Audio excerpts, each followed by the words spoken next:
Okay, so this is an introductory video for processing Sapflow data on the data PC and using Bacon to do it.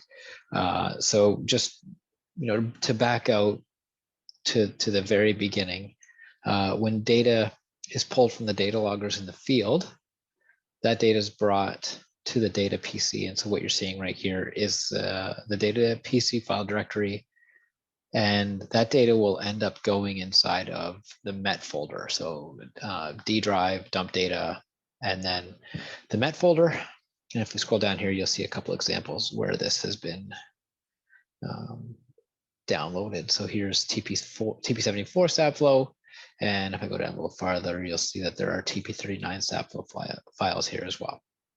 One thing to point out is the distinction between the two. So if I open up one of these TP39 Sapflow files, it's going to look like this.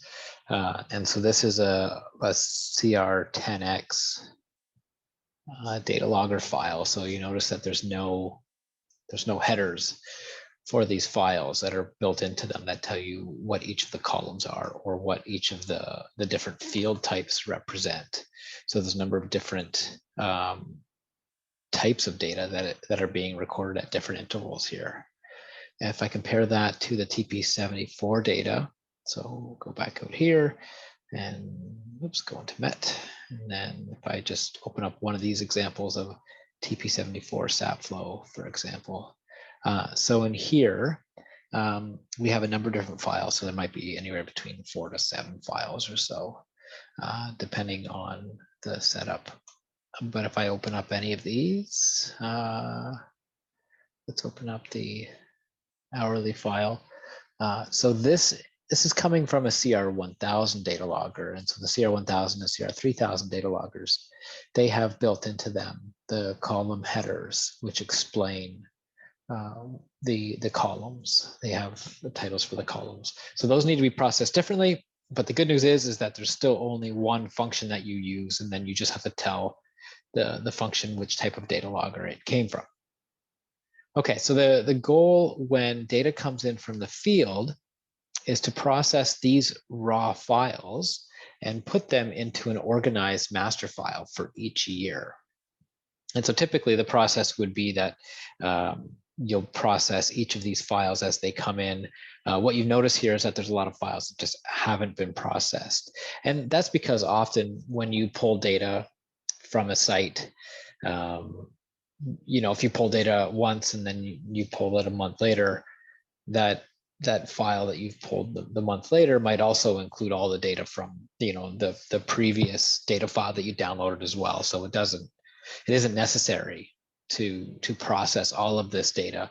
As long as you process enough data files that cover the entirety of the year, then they'll all be put in the proper spot in like a master file, and then you can work from there with cleaning that data and getting it prepared for analysis.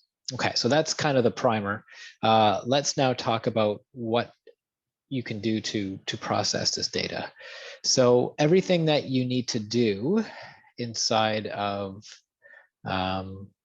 here, you can do through the Bacon interface. And so the way that you get there is by clicking on this B icon at the top, or you can just write Bacon in here, and this will bring up the interface. And so TP39, TP74 are where the Sapflow sensors are. So you can select a site, and then for the site, there's you have a list of different data types depending on the site. So if I want to process TP39 Sapflow, I would put TP39 for the site, Sapflow for the data type, and then these will be all the different steps that you can run with the Sapflow data. And so step one is extracting the data. So that's essentially loading those raw files and putting them in the proper place in the master file. And that helps you build an annual file of all that data. And then you can follow through the rest of the different steps here. So the second step here is doing a quick plot of that extracted data, just so you can see in a number of figures what all the data looks like and what coverage you have. And then you have a threshold cleaning, so like a max and min, straight cut of the data just to get rid of outliers. And then the next two steps here are the more manual cleaning, where you'll take out individual data points that might be bad, so that you end up with really nice clean data, and then you can run your actual Sapflow calculations with that. And when all of that is done, then you can run compile all. And so what that does is that will put all of that data together in one great big master file for that site. And so you could have all the TP39 Sapflow data for all years put together in one file that's nicely organized. And it will also compile, I think, like precipitation data, for example. So some data from other sensors that run on other data loggers that will bring that together as well. And so that's probably what you'd use for analysis. So let's go through the extraction process for one file. So I'm going to choose 2019 here. Make sure you set that year right for which year you want to process, because it's going to write to that master file. Okay, so when I'm ready, I'm going to click to run. So this is the one piece of information that you need to have before you go. So there's a pop-up that came in the top left here that's asking you to select which data logger type. So off the top, I had mentioned that TP39 Sapflow uses CR10X because it didn't have any header files to it, whereas a TP74 data logger uses a CR1000. So I'm going to click CR10X. And so if you click CR10X, the first thing it's going to ask you to do is to select the data file. And so this is where we can scroll down and we can find a 2019 data file. All right, so here's one from November 6th. And so I'll double click that. And the next thing it's going to ask is a header file. So remember, like I said, with the CR10 and the CR23X, there are no headings. So we need to provide that to the computer. And so we're looking for an input file here. And in this case, for TP39 Sapflow, there's a number of input files, and this is because the structure of those files changed over time. And so each of these represent the period with which they were relevant. And the latest one will always have dash dash at the end of it. So this one's been static since 2009, essentially. So if I double click that, I'll select that file, and now that's going to run. And so that ran all the way through. And it gave us a bit of feedback here, and it said some sensors it was unable to find, and that's okay, because those sensors have actually changed in the input file over time, and they're still going to end up in the output file. So I wouldn't worry too much if you see a few files that end up a few variables that end up not being found. Okay, so after that's done, that data file, you are getting prompt if you want to move that data file to the to burn folder. So if you're comfortable with the way that's run, you click yes. What's going to happen now is that file will have disappeared. So that file is gone from the MET folder. And if we go back to the D drive, it's going to be in two places now. So it gets plopped in this to burn folder. This is back from the old days when we used to burn data.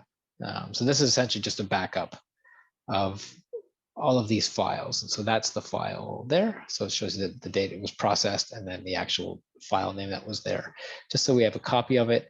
It's also going to go into MATLAB and then data and then MET. And then it's going to go into RAW1.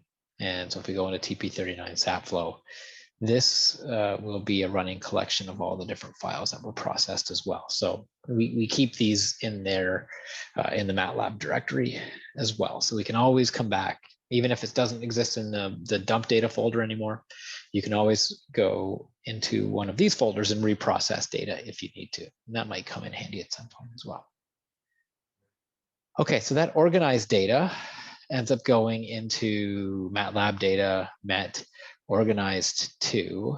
And so if I go to TP39 Sapflow, and there's a couple different folders here where we write things, but if we take a look at what's been processed, here's the master organized file. So none of this is cleaned yet. So once we're confident that we've run all the files to cover the entirety of the year 2019, then we're ready to move on to the next step, which is the cleaning step. So the cleaning step will load that organized data and then operate on that. Okay, so let's bring back up the Bacon interface. And so we can move on to the next step. So instead of extract data, we want to, well, let's just show what quick plot variables looks like. So if you want to see what that data looks like for every variable for the whole year, I'll select quick plot variables, and 2019 is still selected, TP39 Sapflow. Okay, so I can click go. This is going to say, do you want it to plot organized or clean data? I don't think we have clean data yet, so I'm just going to click organize. This is what's been put together in a master file from processing the data logger files. And so the x-axis here are the days of the year. So it looks like there's some of these variables anyways, there's decent coverage, whereas some of these sensors seem to not be working very well. So this is just a way of getting a quick view of all of the different variables. And so you can figure out which ones are working, which ones are not, whether or not you've processed the entirety of the year. And so it seems here that the system wasn't working until, you know, day 70 or so, which is something that you would want to double check. You want to make sure, go back and take a look at some of the raw files or process those raw files from earlier on in the year and just make sure that, you know, they don't exist or they're empty, essentially. Okay, so now I've got a whole bunch of figures, so you could go through all those figures if you wanted. I'm going to close all of those figures, which is going to close Bacon as well. I can bring it back up here. Okay, so let's go on to the next step, which is cleaning that data. So if I click clean metadata and I click ready to go, I'm going to get a prompt here that tells me it's working on the year 2019. And then it's going to give me a chance to scroll through each and every one of these variables if I want. So I can, you can click through here by, you know, you can hit enter and it will show you each of the variables that are in the master file, or you can click one and you can go back. If you just want to go straight to cleaning, which if you actually want to clean the variables and not just take a peek at them, then you can just click Q, and then essentially you'll go back through starting at the first column of data. So what you're seeing here are thresholds that are kind of like the default threshold. So if it's the first time you've cleaned this data for a given year and the thresholds have not been created for that year, it'll just copy whatever exists from the year before. So they should be a pretty good measure of low and high, but they won't always be perfect. So your goal with these thresholds is essentially to set them low and high enough that they get rid of only the most obvious spike. So this is just to essentially make your life easier in the next step, which is manually removing bad points. And so you want to make sure that you're not removing any data points that could be real data with these thresholds. And so you see moving through these right now that those first two variables didn't have any problems. So now this one is giving us an error saying thresholds exceeded. So you could definitely keep the thresholds where they are, but everything that is circled in green is going to disappear. Now this looks like a case where this sensor is just broken. So we might want to get rid of all of it. But what I'm going to do in this case is I might enter 1 to make new thresholds. And I'm just going to go below the lowest number. And so that I actually didn't make the high part of that high enough. So I'll click 1 to change again, negative 0.05 as the low end, 0.1 as the top. Okay. And so I'm just going to keep it like that because, you know, you can inspect that more in the next step. And if you need to, you can just remove everything out all at once. And so I'm comfortable with that. So I'm going to hit enter and we'll go on to the next variable. And then we'll keep going. So this looks like this one's just not working at all. So I'll just hit enter and we'll just move through this. I'm going to remove all of these in the next step of cleaning. So hit enter as nothing seems to be there. And for some of the Sapflow sensors, a lot of these sensors may very well be broken. And you may not have very good data. So here's a really good example. So this looks like actual good data. And so our threshold is doing mostly what it should do and removing all of those really obvious negative spikes from there. This looks like this is a negative spike as well, because we have one sticking down. So I can edit these thresholds and take that out, so I don't have to remove it by hand in a later step. And so when you're putting these thresholds in, go slow, take your time, because if you make a mistake, you got to start all over again. You get an error, or you can't go back. So just make sure that you're reading the instructions and going slowly. Okay, so this is a good example. So now we've set these thresholds really nicely, in that they remove all the obvious outliers and leave everything else. And that's kind of what we want to see. This is a case where I'm not sure that what's being removed here I want to have removed. So that could be good data. So I'm going to change those thresholds and zoom in a little bit here. So 0.06, so I can change that to 0.06, and then I'll keep the high from before. Okay, so that will get rid of all these obvious outliers, and that will keep that data, because that might be real and good data. That one's no good. That one's no good. So I'm not going to clean all of these in this video, because it would just make this video way too long. So I'm just going to hit enter and move through these, but just make a note that you may want to take your time and go back through these and make sure that you're comfortable with where these thresholds are set.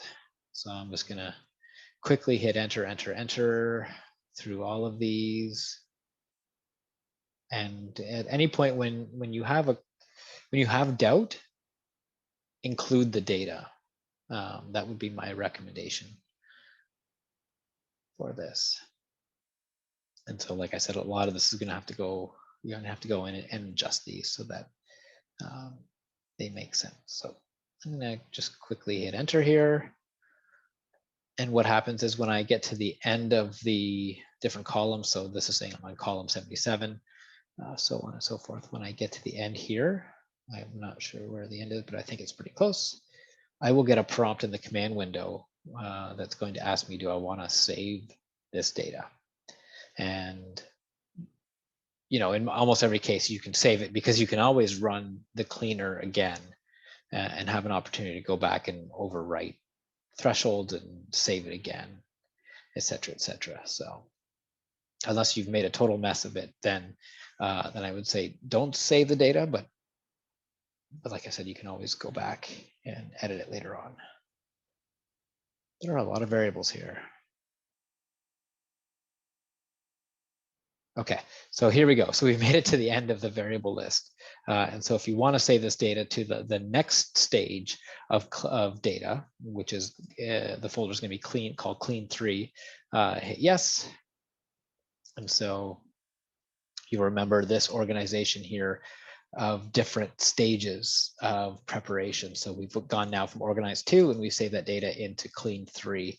And if I go into here and I look at date modified, here's the file that I just saved here. Okay, and so I can just hit enter when it says continue next year. That doesn't really do anything. All right, so let's now assume that I have actually cleaned all that data properly and set the thresholds properly. The next thing I want to do is go through and do a very meticulous hand cleaning of it to get rid of any obvious data that is bad, or it's a spike or something like that, where I know the data is wrong. And so there's essentially two functions here. One is just going to open up what's called the metfixer file, and that file I already have open here. So if you click run, it would just open up MCM metfixer. And in this case, so this is a master file that we use to clean all metadata across all sites. And so it's giant, but it holds all of the different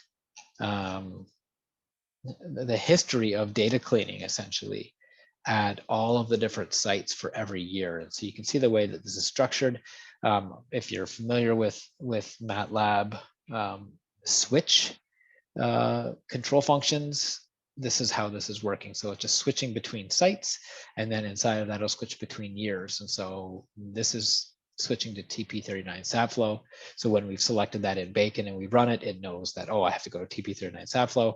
And then for each year, we put in a case, and then for under each year, when we want to get rid of bad data points, this is essentially the process here.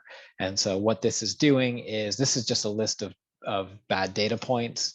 And then this line is just using that list of bad data points and putting the column number and making them all equal to NANs. And this is typically with the Sapflow data, what you're going to do is you're just going to make a big list of half hours to get rid of.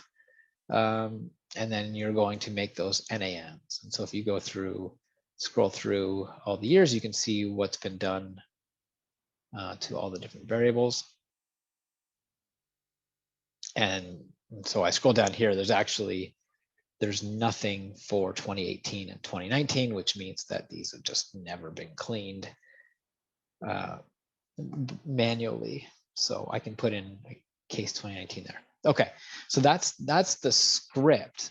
Now, the way that you fill the script up is by running the metfixer file. So this is an iterative process when you run this, which means that the first time you run this, you are doing an inspection of the points, and you are going to make a list essentially of all the points that need to be turned into NANs. Then once you make your way through it, you can save this file, and then when you run it again, that time through, the changes will be applied that you put in there. So let me show that in practice here. So we're gonna do this for TP39 Sapflow.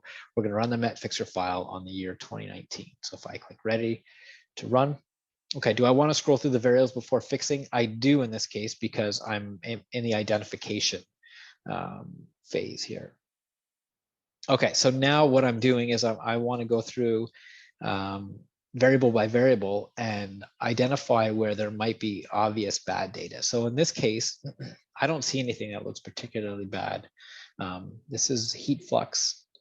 This is when the ground was frozen, and this looks like what I expect. Sometimes it's difficult to know if you haven't looked at this data before, and this is where I would recommend look at clean data from other sites for similar types of sensors, and that will help give you a sense of what looks right and what doesn't look right. And so this one looks fine as well. This one, like we said, I think this sensor is broken.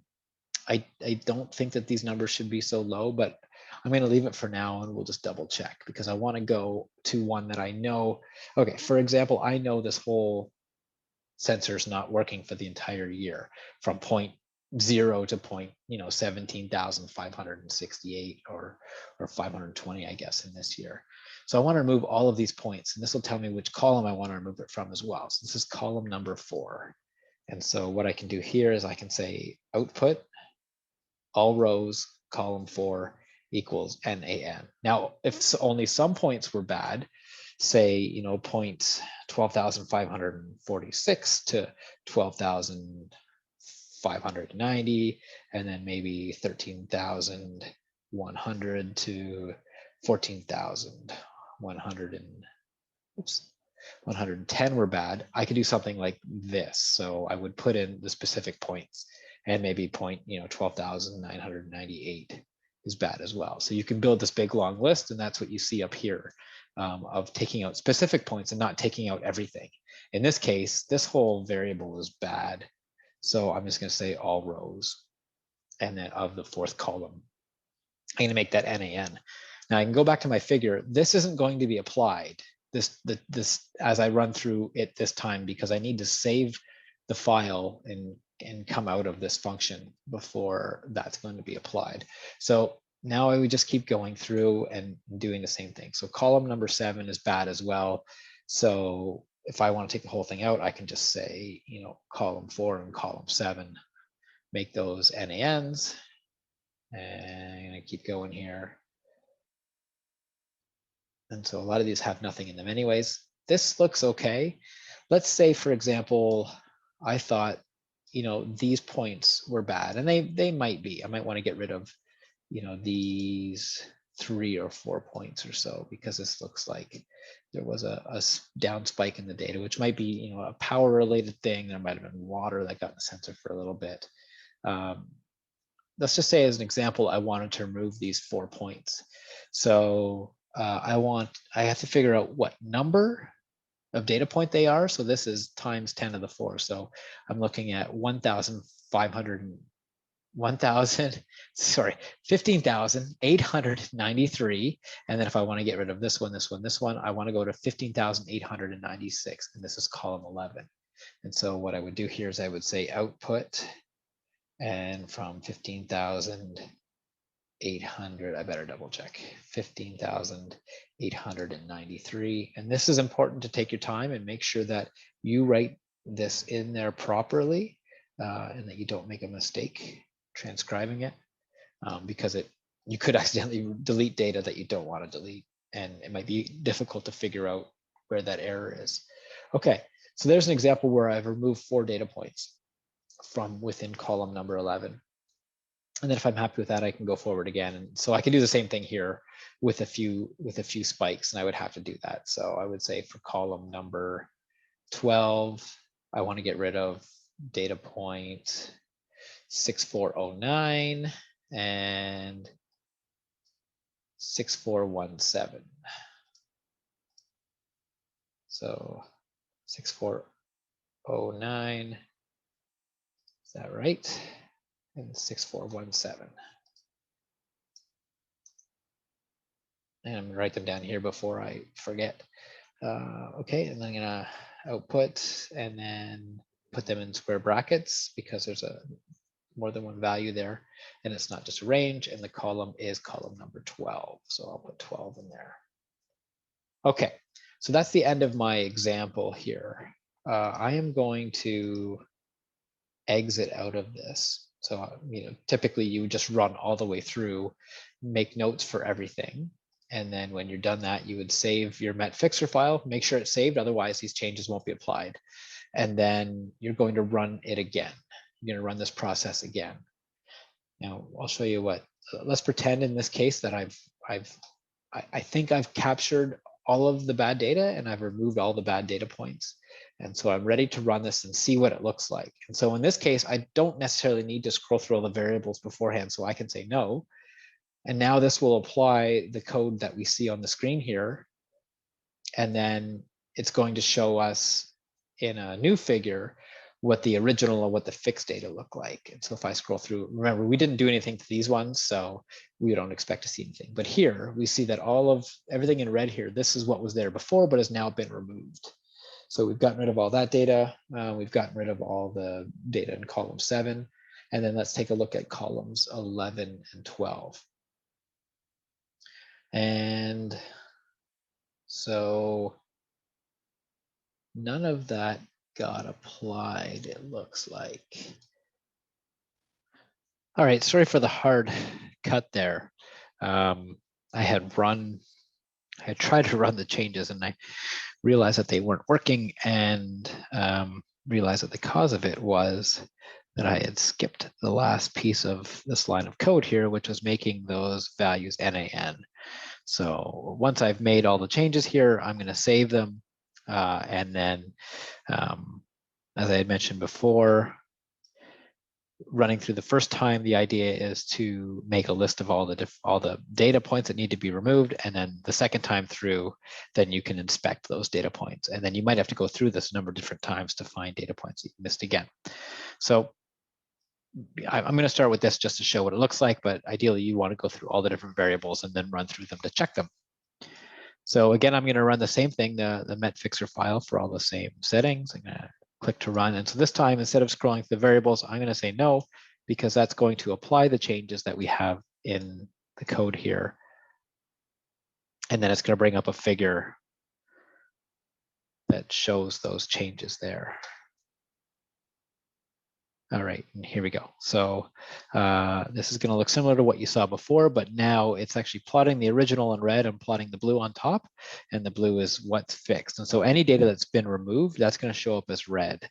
So the first 2 columns, remember, we didn't do anything with those 2, so we don't expect any changes. It wasn't until we got to column 4 here. So we took all this out. So anything that's in red has been taken out of this final cleaned version. And so I think we took out column number 7 as well. And then coming up here in columns 11 and 12, we took out specific points. And so here are the specific points that we took out here, where we think that there's bad data. And there might be examples where you find there's more data that you want to take out. For example, you might think, oh, these are spikes as well. So your job here would be to record the numbers, the data point numbers. So 16,091, 16,092. This is just an example if you want to take these out, but you'd have to go back in for column number 11, and then you'd have to add those as well. So it'd be 16,091, 16,092. So you would just keep going through. And remember, this isn't going to be applied right away. You're going to have to run it once again to see those changes put in there as well.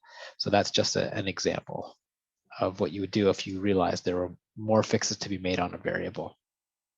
Okay, so here's the changes that we made to column 12, and so on and so forth. And so you're gonna hope that you see all of the data that you want to be removed. And if you don't, then you make notes of them again and you go back in and you add them into here. What you might find in many cases is that the same data point is wrong in a whole bunch of variables. And so in that case, you might do something like you see a little bit earlier here, perhaps. Let's see. Well, in this case here, so all of these points are bad for all of these columns here. So you can do multiple columns at one time as well. So as you start going through and you start recording the numbers, you might realize, oh, hey, I can take all of these data points out for all of these different variables. And so that'll save you a whole bunch of time as well. Okay, so ideally as you're working through this, you're just going to hit enter and move all the way through. I'm just going to hit 9 to skip all. And that might be valuable to you as you get close to the end of cleaning, because you might just make one more change and you just want to apply it. So you can just click 9 and it will go all the way through, and you say, do you want to print this to final cleaned? You can if you want. I think it's not a bad practice to print it.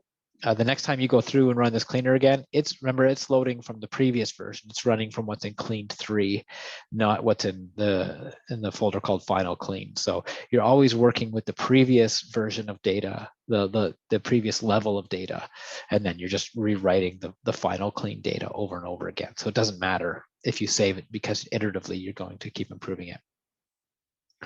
Okay, so that is that portion, and so hypothetically, you've run through this and you have very nice clean data now.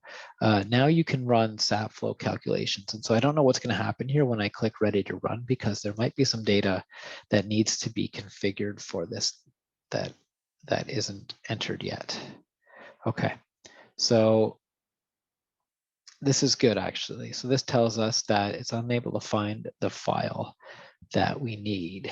And so I can go through here and I can see where it's hitting this error. And I'm going to go to line 26. Okay, and so this is telling me that there is a configuration file that we need to set for Sapflow parameters, and it's in MATLAB /config/met/calculating Sapflow parameters. Okay, so let's go back out to the MATLAB folder. It's in config, it's in met, it's in calculating -Sapflow parameters.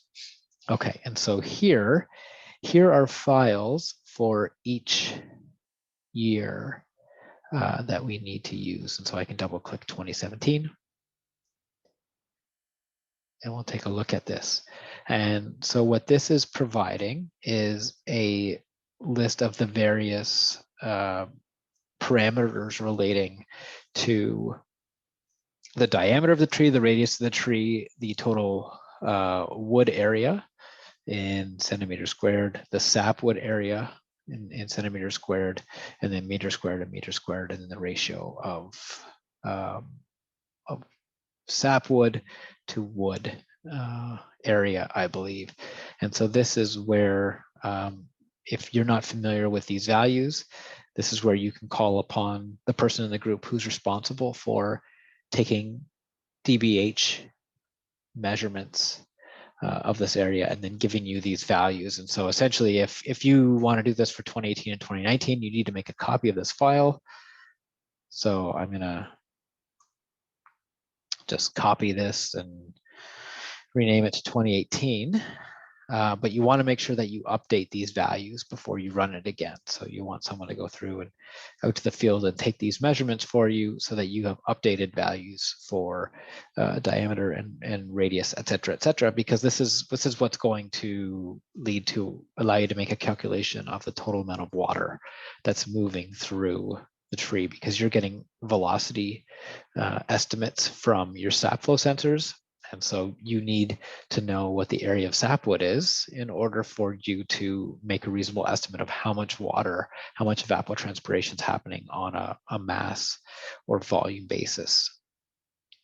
So that's the process here. So for the time being, I will just make copies of these files. But if you're watching this video and you're working on either year 2018 or 2019, just please make a note that you need to update these values. If you're working on a later year, you're probably going to get an error unless you go in and you make a copy, rename the file, and then update the file with those values as well. So when that's completely done, the last thing that you want to do is compile them all. So let me pick a previous year, and hopefully that'll work. So I'll pick 2017. So I'm going to click run.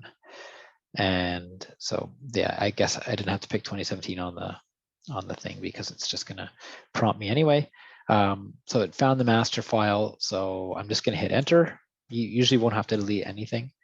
And so this is going to try to pull data from a number of different places and put it into this one giant master file. And then it's going to save annual files for all the years that it has data. And so that you will find in, let's go back out here. Let's go to data.